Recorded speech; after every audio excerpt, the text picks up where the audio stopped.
Ele preparou-lhes uma cidade.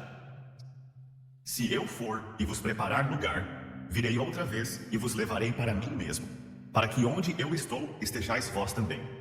Uma herança incorruptível, incontaminável e imarcessível, reservada nos céus para vós. Não temos aqui cidade permanente, mas buscamos a vindoura.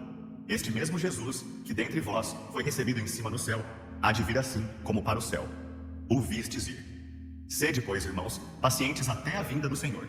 Eis que o lavrador aguarda o precioso fruto da terra, aguardando-o com paciência, até receber as primeiras e as últimas chuvas. Sede vós também pacientes, fortalecei os vossos corações, porque a vinda do Senhor está próxima. Ainda um pouco, e aquele que há de vir, virá, e não tardará.